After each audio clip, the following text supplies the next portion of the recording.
I see that we already have some attendance. We are going to wait a few minutes more so that everyone can join.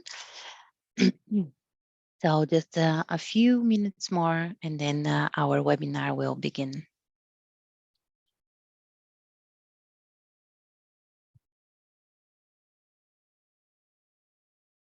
I see that more people are joining. So we're just going to wait a few seconds more.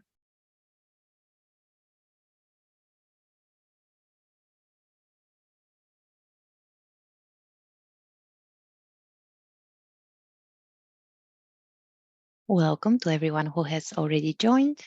We are going to wait one more minute and then our presentation will begin.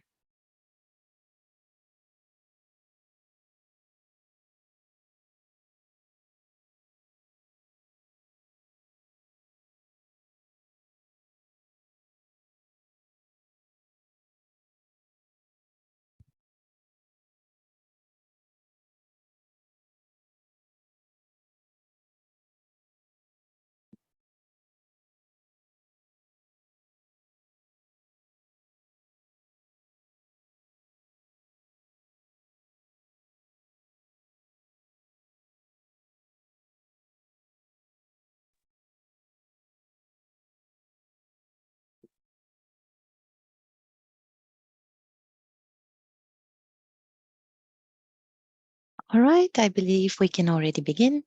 Dear everyone, thank you for joining our event for prospective students. We still have a few seats available for our upcoming academic year, and therefore we are happy to share with you this amazing opportunity. My name is Jana Pertwer-Barlagen, and I will be your host today. Constructor Institute is proud to offer two master programs, Master of Science programs, in order to respond to the most in-demand jobs in tech, science, and business. Today, we would like to invite you to join our faculty and admission teams to learn more about these unique programs, namely in the field of computer science, software engineering, leadership, as well as quantum software engineering. We believe that today, during this webinar, you'd understand more about why you should join our prestigious institute, which program is suitable for you, how you can apply, and what kind of financial aid possibilities there are, what it's like to be a student in Schaffhausen, any kind of career opportunities, student achievements, as well as why Switzerland is the right place to be. After these exciting presentations, we will wrap up with a Q&A session, so stay tuned and prepare your questions. Please note that you're also welcome to share any kind of questions you may have via our Zoom chat during the whole session, so please don't hesitate to share your questions with us. Today with us are also the following speakers: our Provost and Research Chair of Computer Science, Professor Bertrand Meyer. Another esteemed faculty member is our Constructor Institute President, Professor Manuel Oriol. Myself, Jana Pertwer-Barlagen, being not only your host today, but also Marketing Manager at our institute. Mrs. Caroline Sharma, Recruitment and Admission Representative. And last but not least, our recent graduate, Ksenia Sidorova, alumna from Constructor Institute. The agenda for today is as following. We are going to introduce you our institute, why you should join us, more details about our two programs, our Capstone project, the whole admission and application process, some insights about Switzerland and Schaffhausen, and we are going to end with questions and answers. So welcome and let's start. Now I'd like to give the word to Professor Bertrand Meyer, who will share more insights on our Master of Science, Computer Science and Software Engineering, as well as Leadership Program. Bertrand? Thank you very much, Jana. It's really indeed a pleasure to be able to talk a little bit about our master program, CSSL, Computer Science, Software Engineering, and Leadership. Let me say a few words about myself before I get into the program, because I think it's relevant to this presentation. I'm an academic, of course. I'm a professor of computer science before joining Constructor Institute, I was at ETH Zurich, which is a federal university, the Federal University of Switzerland. But I'm not a typical academic in the sense that I've had a mixed career, basically going back and forth between industry and academia. So I worked for a large company, and I started two companies, one of which I've been running for very long, and another one was sold a couple of years ago. So I've had this big company experience, this entrepreneurship experience as well. And this is the case with several of my colleagues as well. Later on, you will have a talk by my colleague, Professor Oyod, who will tell you might tell you about his experience at ABB, which is a large industrial company. And so we have a very applied slant at Constructor. We really are concerned, of course, about research and about education at the highest possible level, but we also want to give you some of the benefits of our practical experience in industry. But my own field, my field of research, is software engineering in general, and specifically software verification. That is to say, or at least it's one of my main fields, and it's what mostly I'm working on at Constructor. So it's basically making sure that programs work and that they work as they should. We all depend on programs or on software systems for almost everything that we do on a day-to-day basis. And as you know, many of these programs don't quite work as they should. And so our work is to try to improve that situation. So enough about myself and my research. Let's now talk about the computer science and software engineering and leadership program. There are lots of master programs around in computer science in general, not so many already in software engineering, but there are a few around. And we distinguish ourselves quite significantly from those. So here we've listed 6 key reasons to join that program. So it's the only master of computer science, at least the only one I know of, which also includes software engineering with a practical engineering slant, as well as leadership. So you have, on the one hand, completely technical programs on computer science topics, and on the other hand, you have things like MBAs and management degrees. The first focus on technical topics, the second focus on management, but there are no programs around, or very few programs around, that combine both. And I'm going to come back to this in a few moments by explaining the kind of positions that we are training our students for, but it's one of the key originalities of our program to include both of these aspects. Geeks on the one hand and non-geeks, more managers on the other hand. So our program prepares students from key leadership positions. I'll describe some of these positions later on. What I can say is that already is that it's not just developer positions, although certainly that's a possibility, but we want to train people who will be able in their career progression to take on technical leadership positions. We distinguish ourselves, this is point 3 here, also by our network of contacts in industry and academia. I'll present some of them in a few moments. We have access, and we give you access to very smart and successful and prestigious people, both in academia and in business. For our teaching style is quite modern and original. We use what we call an agile distributed flip learning mode. I'll explain a bit more of this in a few minutes. We have 0.5 partnerships with very interesting organizations, both again on the academic side, on the research side, and on the industry side. And as I'm sure this is a point that concerns some of you, we offer some scholarships. So in the next few minutes, I'm going to develop some of these points a bit further. If we can go to the next slide.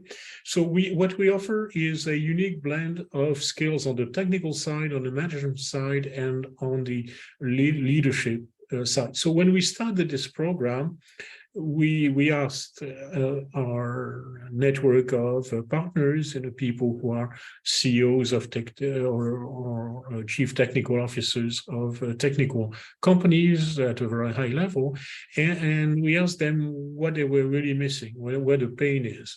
And many of them told us that the pain is in finding people who can be technical leaders. They can find developers, they can find managers, but the managers typically do not know the technology, and the developers, well, they have, or more often do not have, innate leadership skills. And what they really need is are people who understand the technology, who are not just pure managers, but who can also lead a team, and even more importantly, lead a product from the very first inception to the marketing and market development stage. So these are the kind of people whom we try to train, and the result is this original mixed technical management leadership program that we are offering, CSSL. Next. So to be more concrete, the curriculum that we offer reflects the preceding specification from the previous slide. So it has 3 tracks: technical, management, and leadership. And of course, it's not one after the other. It's all intertwined. In every semester, there are courses from all of these 3 tracks. And I'm not going to go through the list of courses, but let me just pick a few examples. Of course, I'll start with one of my own courses, which is the second one on the left: software construction, software architecture, and software engineering. So it's a kind of review course, which basically brings everyone up to speed in terms of modern software engineering technology. So it has 3 parts, as reflected by the title: construction, architecture, and engineering. And so it goes from the low level of how to program correctly and efficiently in an object-oriented way, all the way to more project management oriented skills and agile methods and things like this. Another example is in the management. I'm going to take one example from each. In the management track, transformational change management. People say that the only constant is change. This is very true in organizations. And so this management course is about how you manage an organization to effect a successful change. And then on the last track, you have things that really never occur in traditional computer science or even software engineering programs, things like organizational behavior. This is the kind of thing that people who do a master in psychology study, but it's very important for the practice of managing a team in an industrial environment. Customer-centric mindset. As technical people, and I am, of course, a technical person at heart, but as technical people, sometimes we tend to forget that we're not developing things just for their technical elegance and to please ourselves, but we have a customer to keep in mind. In fact, the customer should be at the center of absolutely everything that we do. So this is a course that emphasizes this point. So you can see the list of courses. It's very diverse. It's quite deep technically, but it also includes these management and leadership aspects that are equally important for a successful future career. Next. I mentioned the network of partners that we have, and this is something that is very important to us, in particular because we talk to these people and we ask them for advice as to in what directions to go, what to emphasize both in teaching and in research. So, to mention a couple of these people, I should start with the second person on the left, in the left column, Serge Bell, who is the founder of Constructor Institute. He's a very successful entrepreneur, in particular behind the success of a storage and security company called Acronis, which he brought from zero to $1 billion in a few years. And his passion is education and knowledge and science. So he is the impulse behind a Constructor Institute and guides us towards success. To pick just another example, I mean, I could go over the careers of all of these distinguished business people and scientists, but to pick just one example, at the bottom right, you have Konstantin Novoselov, who is the youngest physics prize in history for his discovery of graphene. He's a professor both in the UK and in Singapore, as well as helping us at Constructor. And he's a fantastic scientist who has insights on many of the things that we do. And the rest, we have, as you can see, we have a mix of academics and business people and people who are in technology, but in industry rather than academia. And they provide a rich network of advisors, and they often interact with students and researchers as well. Next. I mentioned our mode of working. So we didn't wait for COVID to be ready for a modern form of teaching, which includes the best aspects of on-site teaching with direct interaction and remote teaching using the most advanced technology approaches and tools. But it's not just technology, it's also a spirit of teaching in which we treat students as partners in this effort to teach. And we more and more we emphasize lectures in which the initiative comes from the students. For example, in my course, one of the things I do is that I have recorded all of the lectures, or almost all of the lectures. There's always room for one or two that are improvised, but most of the lectures are recorded in advance, so students can just take them whenever it fits their schedule. And then the actual lecture is more like a conversation. And it's absolutely fantastic, at least from a teacher's viewpoint, how many questions come up, how many things students ask that you would never have imagined come up, but which would have remained unexpressed and probably misunderstood if you hadn't had this Socratic style interaction. So more generally, to go through the points on the left, we have a very modern blended on-site remote working team approach with hands-on experience. We offer direct experience with industrial projects, often in cooperation with some of our industry partners, including some of the companies mentioned along with the thought leaders of the previous slide. We have excellent instructors, both professors at Constructor and outside instructors, including from our partner university, Constructor University in Bremen. We organize seminars and interviews with researchers and technology leaders from all over, and we increasingly provide digital learning tools in connection with one of the companies in the Constructor ecosystem, in the Constructor sphere of companies, which develop tools in this area. Next. I should say a few words about our research. Of course, you're interested at this point in the education part, but we are, like the best universities in the world, we are a research-oriented universities. The best universities in the world, and you can pick the name of any prestigious university you can think of, are not just educational institutes, they're also research institutions, because the much wisdom and much of the advancement of knowledge comes from the catalysis, so to speak, from the spark that happens when you put researchers together with students, when you put the most experienced people somehow in contact with the least experienced people, maybe poor in experience, but rich in enthusiasm, ideas, and initiatives. And this is the model that we follow. We're not very big yet, of course, so we only have a few research chairs, but they're doing some really interesting work in software engineering. For example, I mentioned my work in verification. We have work in smart cities, Internet of Things, other exciting topics. We are starting, and in fact, we have started in connection with our colleagues in Geneva, work in quantum technologies in general, and specifically Schaffhausen in quantum software engineering, which of course is a very exciting area. Quantum computing is one of the ideas that is poised to revolutionize computing as we have known it.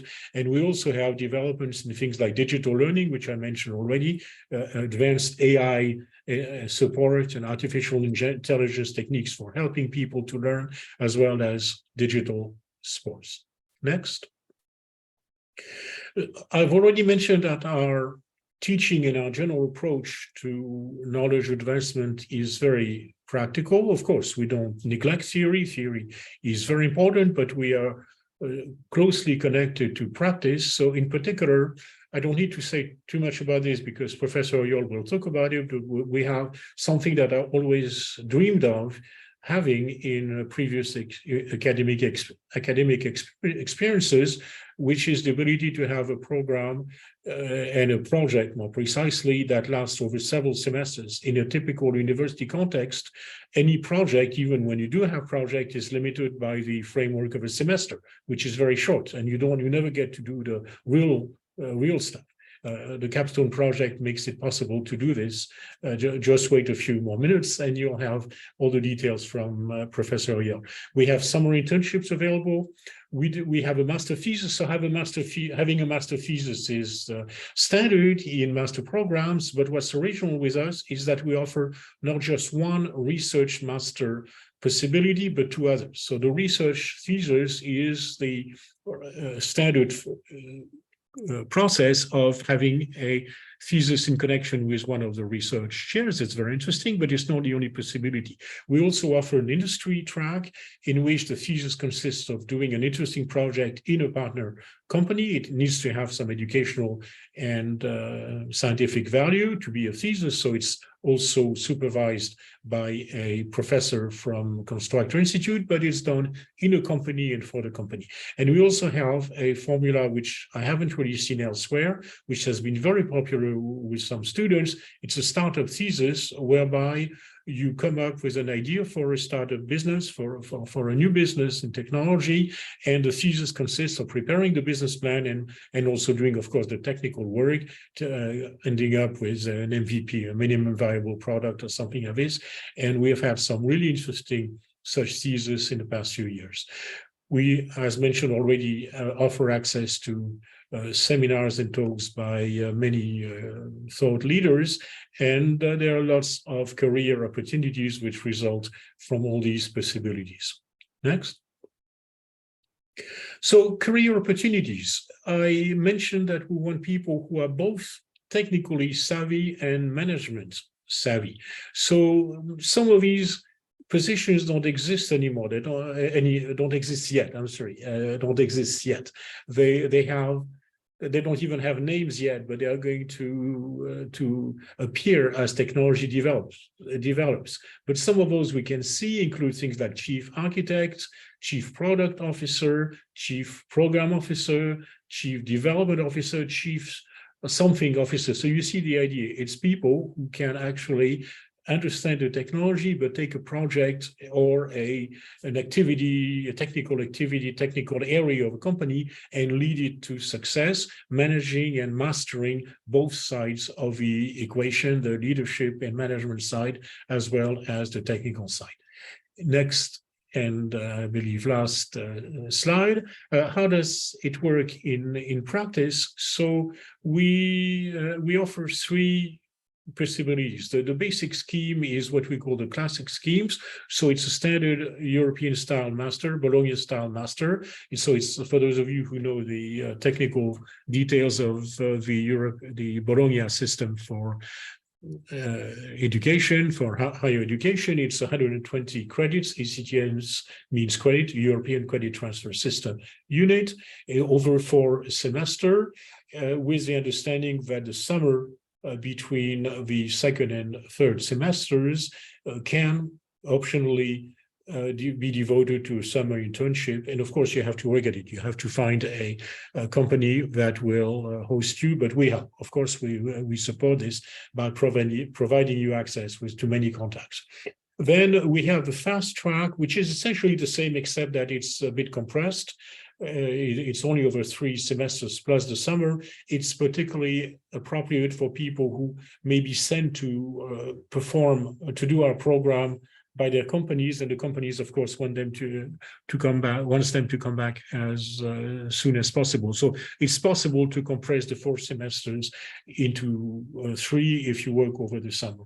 And then we also offer what I think is an attractive possibility to do the other way around, to do the program over a longer period, part-time. This is useful for people who are working and want to continue working in parallel with the master program. So this gives you an idea of the program, and of course, at the end of the session, my colleagues and I will be happy to answer any specific questions you may have about this program. Thank you so much, Bertrand. Indeed, very exciting and unique program. Let's give the word to Professor Manuel Orio, who will share with you some more details over our Capstone project and the Master in Quantum Software Engineering and Computer Science. Manuel? Yeah, hello, everyone. Please put the next slide. So have you ever dreamed of creating your own web application? If this is the case, I mean, I have dreamt of that several times. So if it is the case for you as well, then this is the course that will basically tie all the other knowledge together and let you do it. So let you create this web application. So what you see here is an example of what the first cohort who took the Capstone project course created. It's a website for sharing recipes and having a community of cooks, essentially. I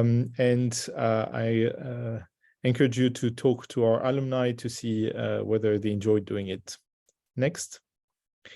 So what is the Capstone project? So when I came back from industry to academia to Constructor Institute, I realized that a lot of courses that do Capstone projects, what they do is they actually take a small group of people, 4 to 6 people, to work on a project for maybe 1 semester. And in reality, this only loosely relates to what happens in industry. So in industry, you have larger groups that collaborate with several teams inside, and these teams will create the product. And some people actually theorize this by saying that this is a tribe, right? A tribe of people is 25 to 30 people. And so in this course, what you do is you have a tribe of people working together in several smaller groups to create something that is as close as possible to a product. Okay, next slide. So how is this organized? It's over 18 months in the sense that it's over 3 semesters. And the first semester, you start by making proposals, creating ideas, selecting them, and then showing them to stakeholders. Usually, when you show them to stakeholders, they tend to tell you that whatever you thought is kind of wrong. And then you refine it, and then you make requirements. And then at in the second semester, what you have is you have the core of the development that starts. So you make the software architecture, and at the same time, you have your software architecture course. So in a sense, that's easy because you can relate directly to the course, and then you do the development of the application. And again, you have stakeholder feedback.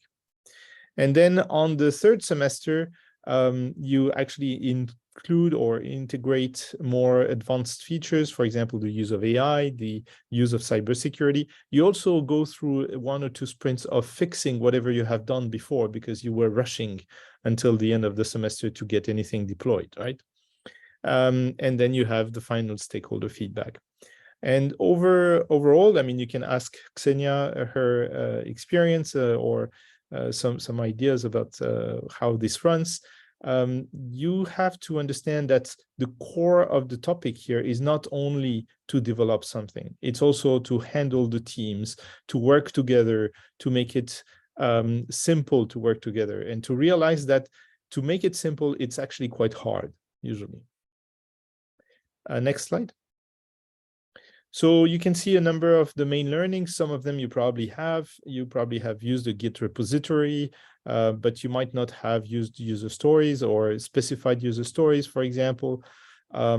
You coding in groups is usually something that you think you know how to do, but how do you fight people who don't work on the project? This is always a problem in the groups, right? So every single time we have a problem in the project, we discuss it, we find solutions. Usually I introduce some techniques, I introduce some slides, try to convey a few recipes that work. And well, usually it gets better, at least. It's not always great right away, but it gets better. Next, just as an appetizer, you can see we have a number of guest speakers, most of them from industry, except, for example, Bertrand, who was the first guest speaker in the first semester. But all the others were from industry and talked about their experience in industry and how they actually did things. So in practice, and there, this is a time where you can share and you can ask your questions. And usually the people who are here, they are not giving you the standard academic answer. They give you the answer of, you know, the things that worked and didn't work for them. I mean, it's even more important to understand what didn't work for them in general. Next. Okay. I don't know if I need to address the Yes. Thank you very much, Manuel. We have a question from one of our participants. So the question is, what happened to your dream of your own web app? Well, I mean, every cohort, I live a little bit the dream with them, right? But I don't know, maybe when I retire, I actually create my own web app and I make a significant impact with this one.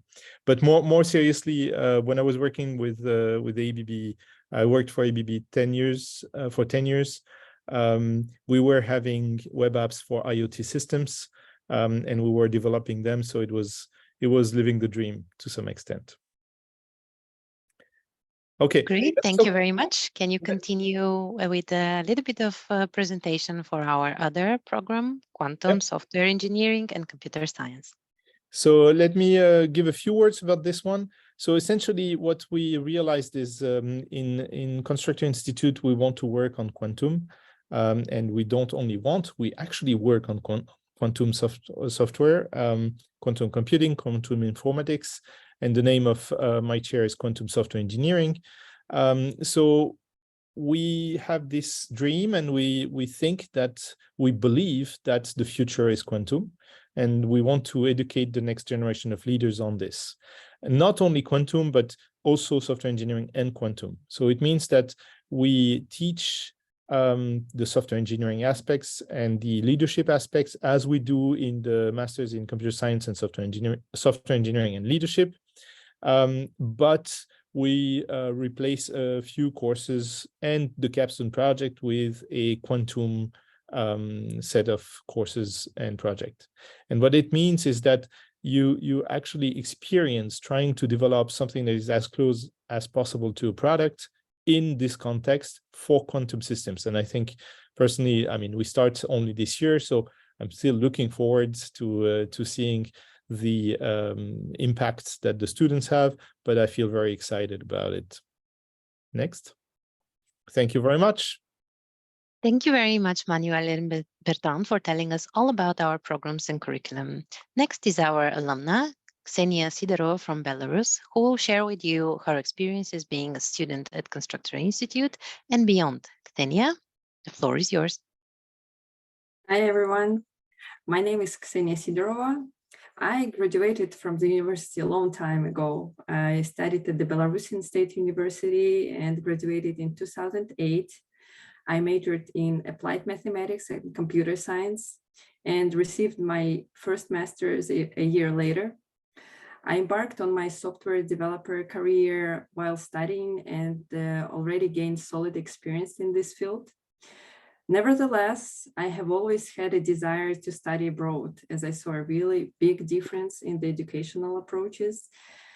And so I applied to the Constructor Institute while actually being on the maternity leave. It seemed like I would have some spare time, but I should say it was quite challenging to do both. I enrolled in the program for several reasons. I wanted to learn new technologies like machine learning and cybersecurity, excel in management and leadership, and of course, find out more in entrepreneurship. And I would not hide it from you. I wanted to live in Switzerland. I was very happy to be admitted to the program. Unfortunately, even though I received the full scholarship, by that time, we already moved to Poland, and it was hard to imagine another move as a family to Switzerland. So I decided to take the program online. The courses that were taught were very diverse. I should say that it's hard to pick a favorite one. The study started with the course by Professor Bertrand Meyer, as he already provided some details. I think it was very engaging as it always involved a dialogue between the teacher and the students. The Capstone project was a unique experience. Professor Manuel already told you the details, but this project really puts you in the conditions close to the real work environment. And it's very valuable, especially if you haven't started your career or have some little experience. I would say that we had our ups and downs. But by the end of the course, we were able to develop an interesting application that involved the use of smart devices, and it was very interesting and engaging. Of course, machine learning, data science courses were very diverse on several topics. The homeworks were very interesting. I enjoyed the course on the product design and portfolio management that was taught by ETH professors. And courses like customer-centric mindset and transformational change management. I think that it's not something that you would find in the university. It's more of the business school level. And of course, quantum informatics course, it was taught by Professor Peter Schupp from Bremen. We grasped the basics of the subject, and it was so interesting and challenging for me that I decided to continue in this field. So when we were able to choose the topic of the master thesis, I decided to pick quantum quantitative finance.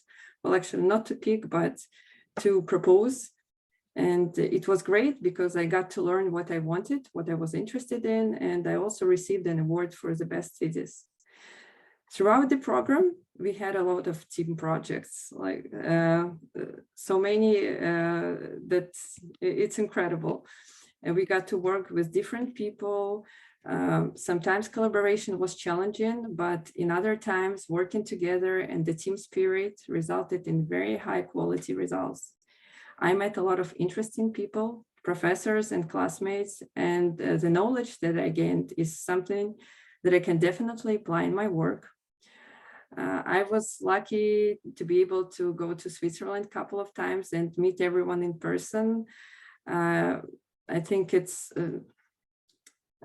was also very interesting, and I think that the spirit that our classmates had in Switzerland, it was really like bringing them together. They hang out at different places, they get to travel. It's great. And the staff was very supporting throughout those couple of years. We had different challenging situations within our cohort, and the help that was provided, starting from visa application and continue with our personal some issues, it was great. I think that if you have the opportunity to embark on this exciting journey, it is definitely that you should consider. Thank you. Thank you very much, Ksenia. Very exciting story. Maybe we should first, before we proceed with the admission process, we can go over the two questions that we have there, I believe, for Manuel. Yep. So first question is, what are your opinions with the real world examples from quantum computing future prospects? So because I have created this chair of quantum software engineering, I really asked myself the question as well. What is the time for which it's going to be really useful? And I think it's anything between 5 years and 10 years. And I believe that in this time frame, we will have major results coming from quantum. And I believe also that a number of people will be able to find jobs in that area at that time. So you see now, if you start right now and in 2 years you have your master's in quantum software engineering and computer science, at least, I mean, there are a number of partners with whom we work who have needs in quantum. So that's a first lead, and they have needs now, right? The second thing I can tell you is you will have learned how to perform software engineering, how to be a competent software engineer. So in any case, you will be able to find a job in that area. And whenever this comes, so whenever this need really arises, then you're one of the few people who will be ready for it. Let me just tell you one story, personal story. When I was at ABB, at some point, I was a program manager, and they needed to have an R&D manager for data analytics, right? And I did a master's in AI in 1998. Okay, and so my boss came to me and he said, "Okay, look, I have this position. Can you take it?" And I said, "Well, my knowledge is from 20 years ago, right?" And he said, "Well, it's okay. You're the best candidate because at least you have knowledge." Right. So this really happened to me. And if you look at my LinkedIn profile, then you will see that, right? Second question: why did I leave industry to join academia? Well, I was a little bit bored at some point, and then I got the opportunity to teach the Capstone project.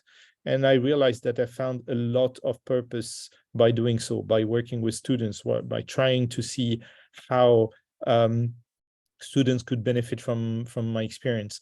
In a sense, when I designed the Capstone project, I was coming or I started with a blank sheet, and I created the course that I thought I would have needed at the same time. And so for me, this was really a highlight in that time, where I was very happy in industry.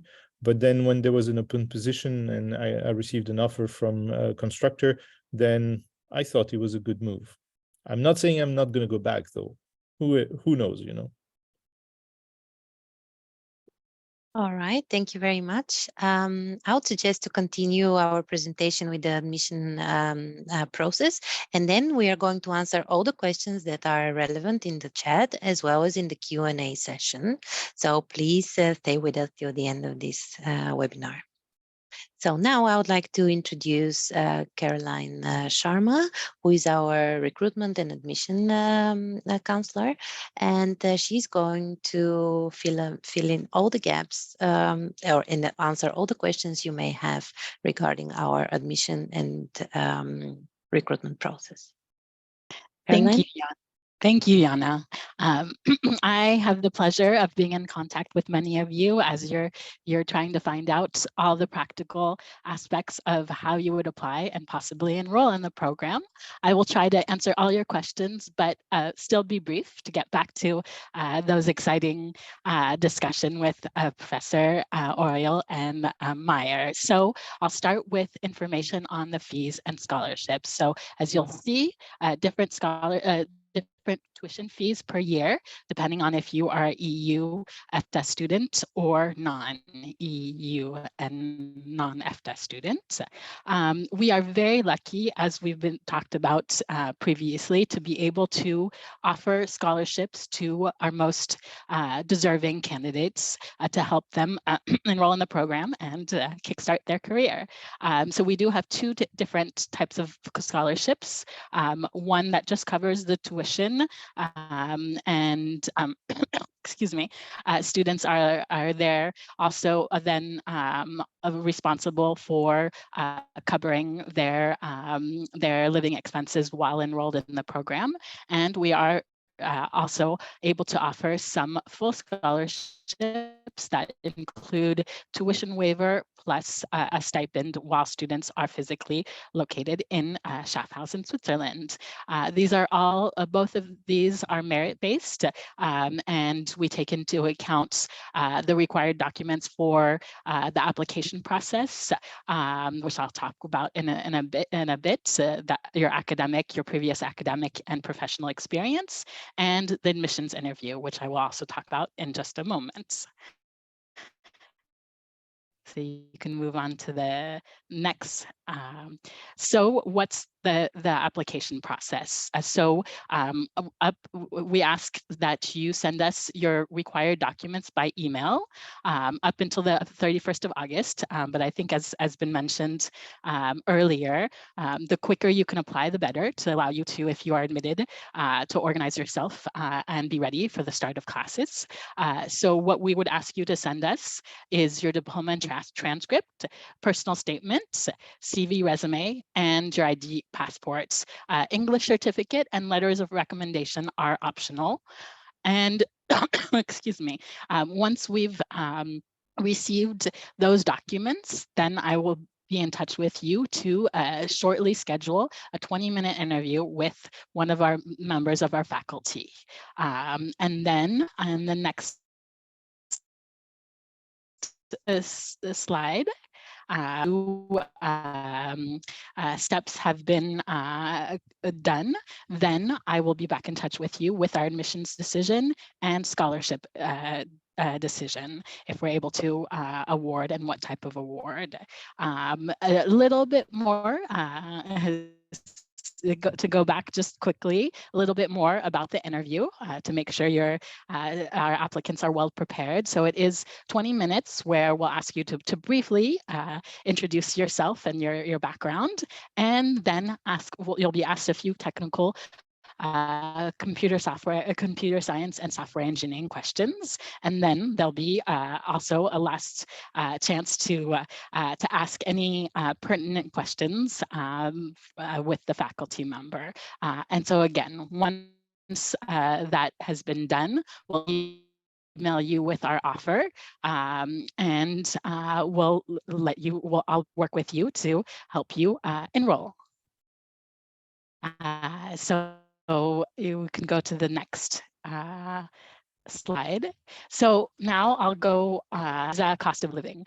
So you'll see here, if you're admitted, then we'll send you a checklist to help you with your visa application. And of course,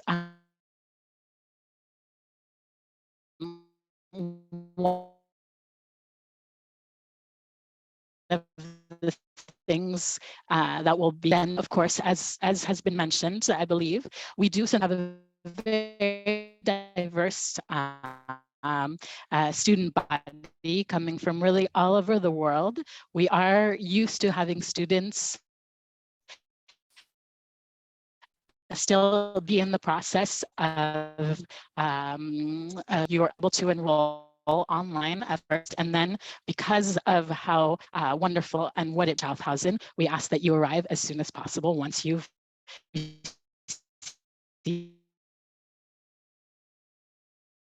your visa. And so we can go to the next slide now. If we could go to the next slide.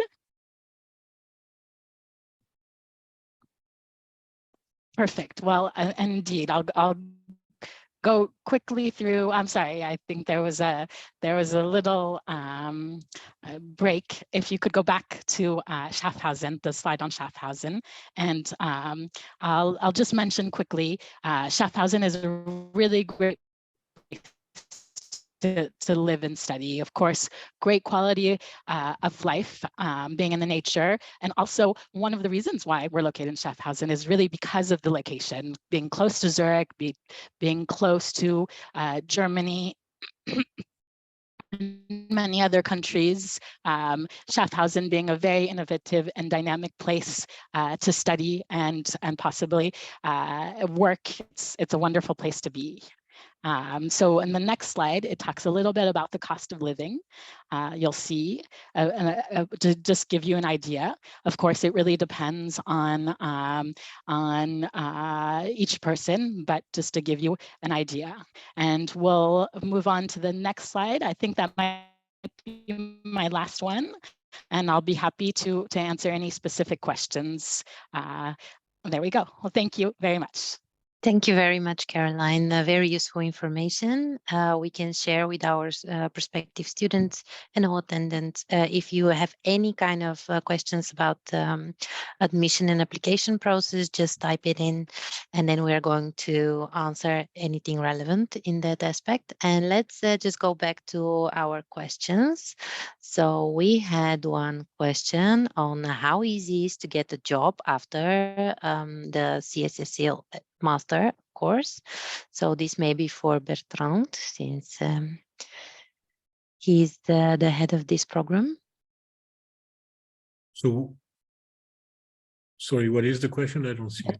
The question is in the chat. How easy is to get a job after the computer science and software engineering and leadership master course?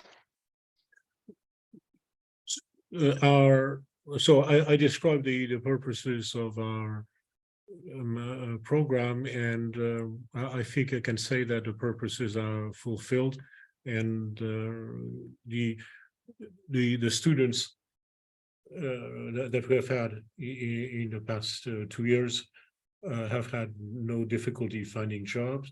Not all of them in Switzerland, of course. There are also limitations if you're not a Swiss or EU citizen. So some of them have found jobs in Switzerland, others have found jobs elsewhere, but our job success is very high, job success rate. I mean, so I don't think you should be too concerned about this with the kind of training that you get and the kind of resume that you get. It's actually it's not a major issue. Well, I think the last time we checked, it was 96% or something like that, right? So. Oh, that's fantastic. Yeah, and the person who didn't have a job actually decided not to have a job. So, so that was really one of the numbers. Great. Yeah, I wanted to err on the safe side because I didn't know the latest statistic, but yeah, it's not an issue. Thank you very much, Bertrand. And another question maybe for Emmanuel is a follow-up question from Arnold. What kind of innovation can be made by using quantum computing? The person is new to this kind of material, So I mean, what quantum computing research is trying to do is to establish some quantum supremacy. So what is quantum supremacy? It's to say that if you use a technique for resolving a specific problem, then you do it better than with normal standard traditional software development. One of the promises that quantum computing has is to be able to break a number of problems which are NP complete, and at the moment, and because they use a different paradigm to be able to, for example, break encryption schemes by factorizing large numbers, so into prime numbers. And the problem we have at the moment is that you don't have quantum computers that have enough qubits, so bits, quantum bits, basically, to be able to do it in practice, supposedly, at least that we know of. But these numbers of qubits, I think 5 years ago was around, the maximum number was something like 10, and now we have one quantum computer that has 650. So we see that there's a large growth in these matters. So the promise is that we can solve in one step or a few steps only problems that would normally take a very long time to solve. And for this, you need to have specific algorithms. You need to leverage what qubits are doing. You need to understand how it works. So a part of what we do in my chair as research is also to see how we can more easily code for quantum computers, how we can actually apply software engineering to quantum computers, so that it's not only developing once an algorithm, but it's developing for the next 10 years. All right, thank you very much. I hope this answers the question. If you have any further questions, please feel free to ask. Now I'd like to also include some of the questions from our Q&A section. Is there a specialization track? Wait a second. There's a question for Bertrand, which is, are you also teaching design by contract programming in the software engineering course? Bertrand, do you want to answer that? I guess it's a question for me. Yes, so I can see that Adnan has done his homework. Great, you know what you're getting into. So the answer, of course, is yes. The design by contract techniques are a significant part of what we see in the both in the programming part, in the architecture, and in the architecture part of the software construction, architecture, and engineering course. So for those of you who have not done their homework like Adnan has done, these are techniques to guarantee at least increase the correctness and reliability and dependability of software systems by specifying very precisely as part of the program text itself what the program is supposed to do, supported by various methods and tools. And yes, you can hear from the horse's mouth, the horse being me in that case. All right, thank you very much. So there was a question about the specialization track in the computer science and software engineering and leadership master program. So is there a specialization track is the question? Maybe Bertrand can answer that question. So I don't see about a special. This is the questions are in the Q&A. So is there a specialization track in CSSL master program? Okay, for some reason I don't see it in the chat, but I understand the question. So the program has relatively few electives, in the sense that we like our students to go more or less through the same curriculum mostly, but there are some electives and they're going to be more in the future. So for example, if you are more going into the leadership aspect, if that's closer to your interest, you can take more courses in that area. And the other way around, if you're more interested in the technical part, you can take more courses. But that really applies to a fairly small part of the curriculum. Most of the curriculum is common to all students. All right, thank you. Our next question is again in the Q&A. And it's about the PhD. So with a master from Constructor Institute, are students able to move easily into a PhD program in computer science? Maybe Manuel can answer that question. Yes, of course. So if your goal is to do research, I would really encourage you to actually go into doing a research thesis with us.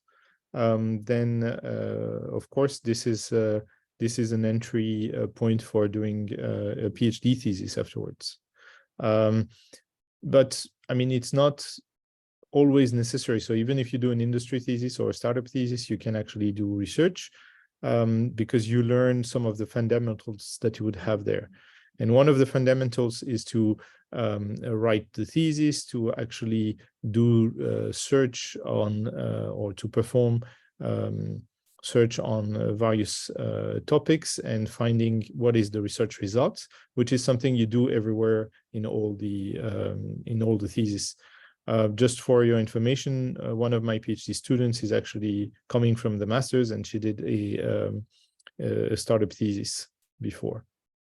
So yes, it's actually it's actually pretty good. But is our diploma enough to continue with a PhD degree? So we are not yet accredited in that respect. So it might be difficult to enter some other programs. Hopefully by the time you graduate, we would be accredited, because we are going for accreditation pretty much now. So we are pretty busy. Everyone is tired right now. So that would be the goal. And then once we are accredited, then you have a master's in computer science and software engineering and leadership, and you can apply to any program. Yes, that's very exciting news. Thanks a lot, Manuel. Our next question is to Caroline. Can I apply for next year's program if I apply this year? Very good question. Thank you. So if you're applying if you would like to start the program next year, then we would ask you to wait. But we will be starting opening up applications for next year very soon. So we'll be in contact with you, and we can start the process very soon after this year's students have started the program. Thank you very much. And in our Q&A part, we also have a question regarding that.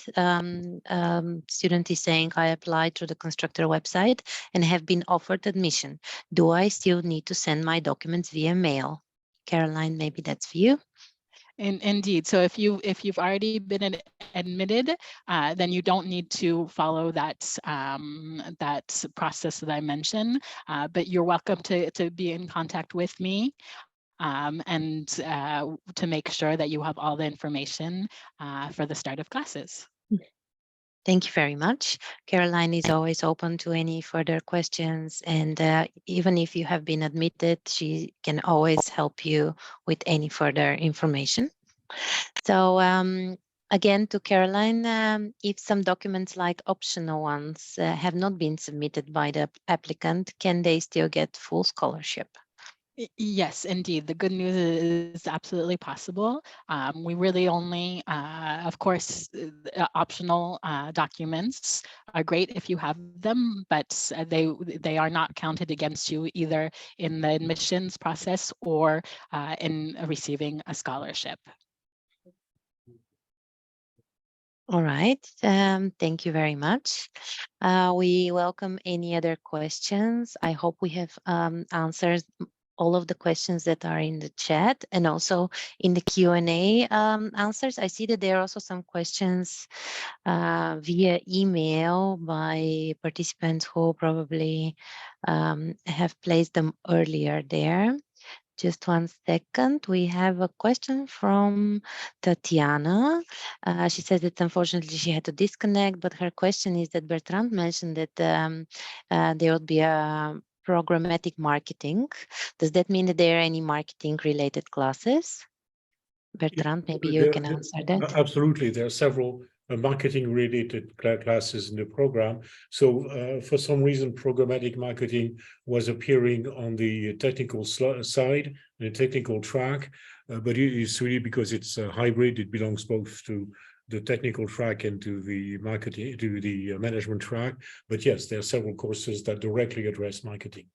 Yes. Mm-hmm. Great. Actually, thank you very much. I audited some of them myself, since I was around, and it looked quite interesting and very different from what I do in my daily business. So yes, there's some really exciting marketing classes. Perfect. So you see, you have the technical aspect, but you also have various other fields of interest. I see that we have also another question from Anita from Jordan. She's asking in my if my visa is not going to be ready by September, can I still join the program later on or online? Maybe Manuel, you can answer that question. So yes, indeed. So if your visa is not yet delivered to you, you can start with the program online. I mean, we had Ksenia already mentioning that.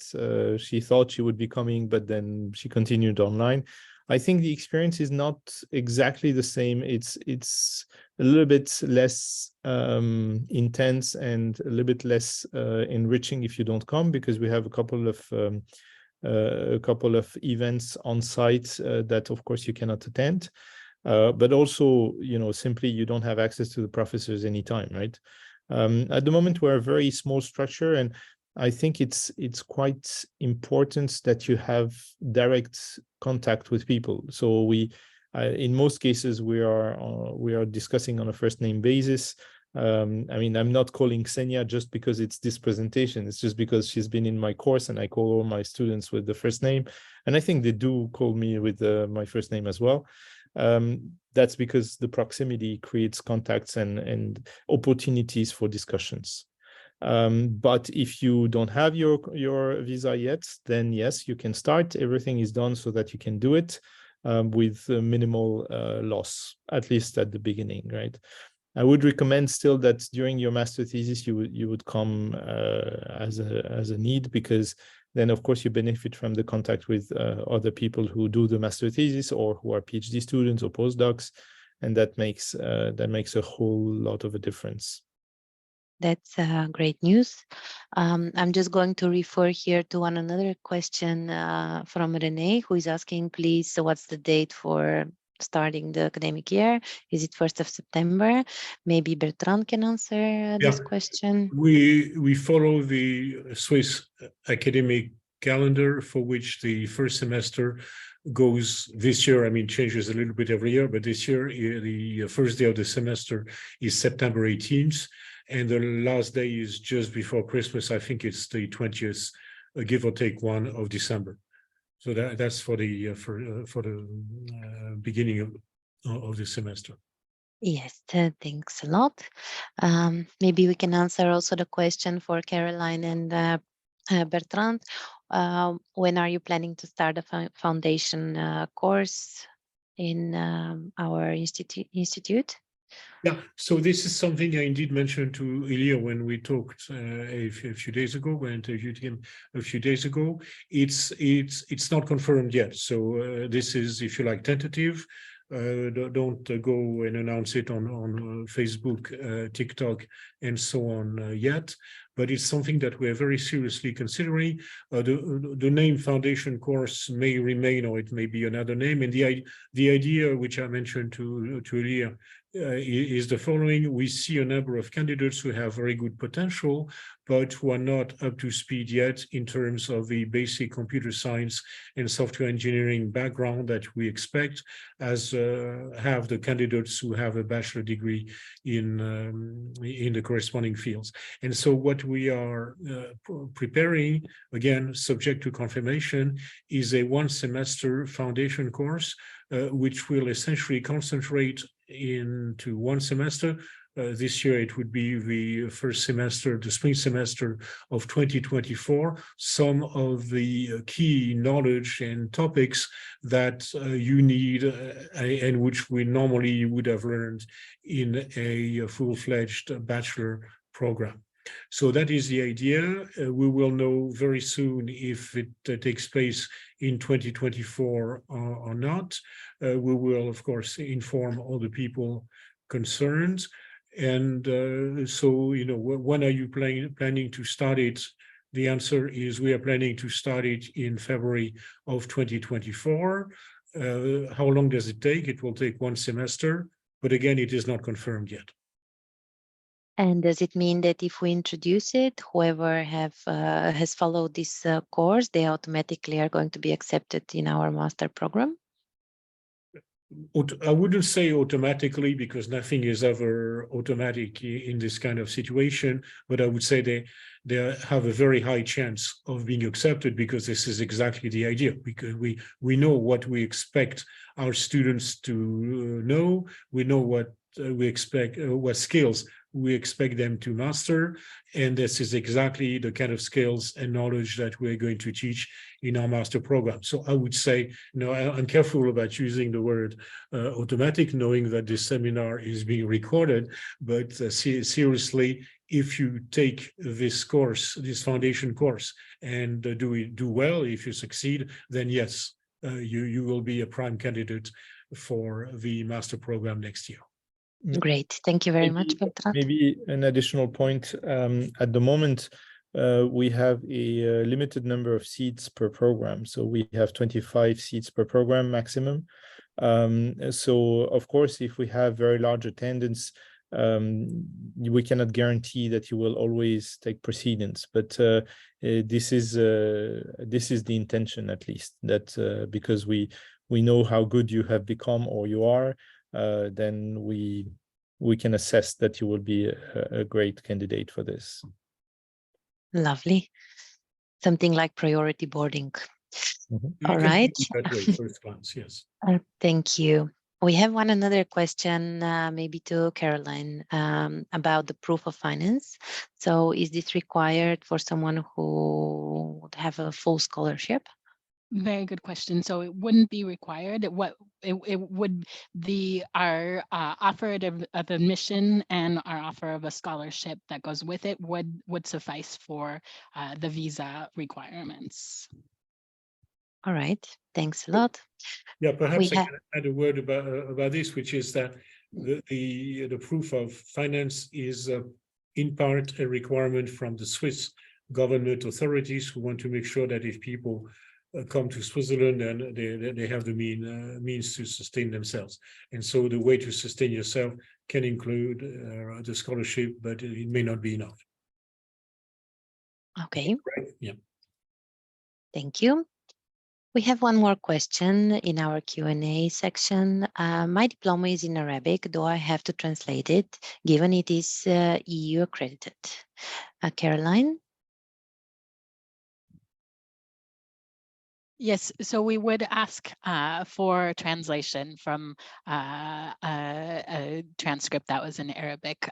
We are lucky that within our faculty members, we do have expertise in a lot of different languages, and so sometimes we are able to accept documents in other languages. But as of right now, a document in Arabic, we would require that it be translated. All right. Thanks a lot. Do we have any other questions, remarks? Somebody would like to say something more? We have a few more questions here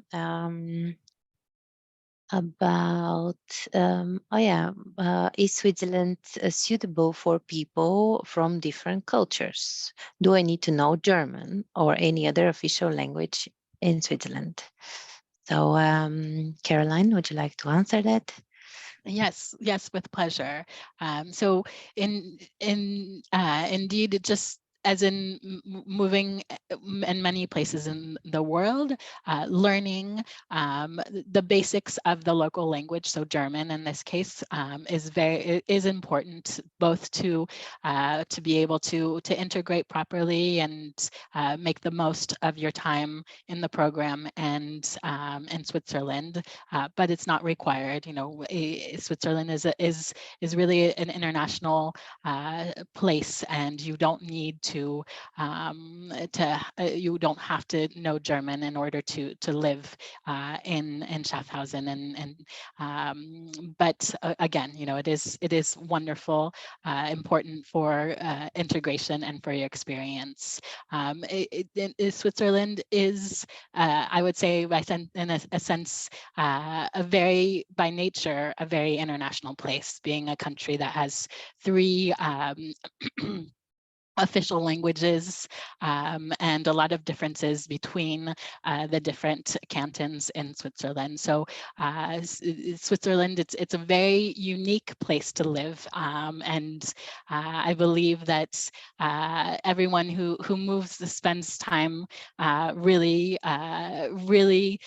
takes advantage and can learn a lot from the way that the people in the country is. So I think it adds a great facet to our students, in addition to the strong program details that they experience. Great. Thanks a lot, Caroline. We have one more question regarding if I were to apply for a scholarship program at Constructor Institute, what would be considered impressive on my application? So this would go maybe to Bertrand. Well, the answer is, I think, more or less what you would expect, right? So we look at grades, and the grades are important. So the grades that you obtained, at least in computer science and math courses, not everyone has a bachelor's degree in computer science. So, but in general, we look at scientific courses. If we have good grades in math, in physics, so that's good as well. So that is one thing.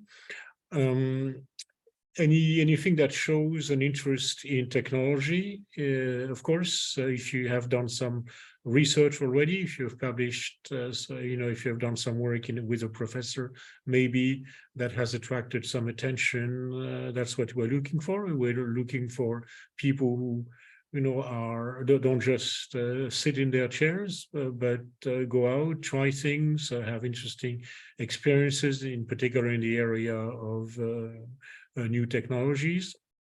So, of course, we look at reference letters, but they're not absolutely critical, but the kind of reference letters we like are those which don't say just, I know Mr.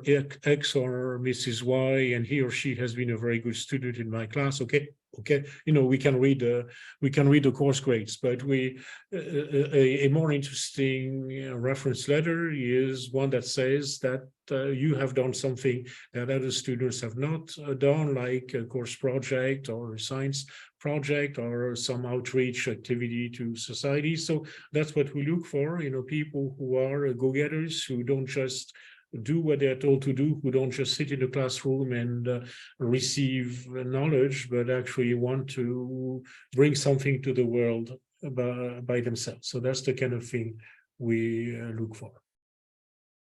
All right, thank you very much, Bertrand. Any further questions you may have? Let's see, I think we have answered everything so far. If you think of something else, please drop us an email or always contact us. We are happy to answer whatever you have in mind. So dear participants, we are happy to be part of your growth. In that matter, I would like to thank you for joining our webinar and this session today. And I would like to remind you that our deadline is 31st of August. So please proceed with your applications if you think that this is a suitable institute and also a program for your future development. We are looking forward to getting your applications and seeing you in Switzerland. Thank you very much for joining us, and have a nice day or evening wherever you are. Bye. Thank you very much. Thank you, Jana. Thank you. Thank you. Bye. Bye-bye.